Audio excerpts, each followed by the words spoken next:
Beh, ieri a Vicenza è stata una bella giornata in cui il nostro Presidente nazionale e tutte le autorità presenti hanno presentato questa nuova edizione, la 95esima, che segue la nostra mitica 94esima, e pertanto auguro a tutta la città di Vicenza, ma a tutto il movimento alpino, tutte le belle cose che una audunato porta, e noi ne abbiamo ormai appena passata una e ancora è tutto nella nostra memoria.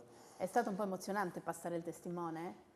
Certo, assolutamente sì, perché nel momento in cui si passa il testimone è la fine di una grandissima festa. Però diciamo che Vicenza potrà avere sicuramente un 400.000 alpini.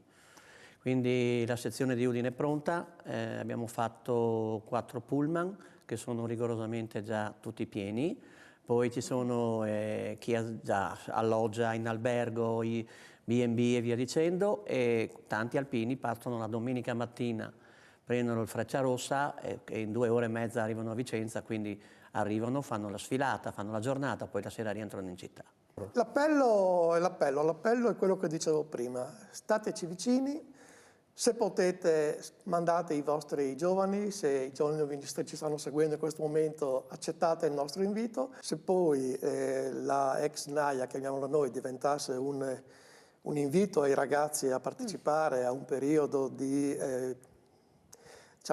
convivenza civile. Sì.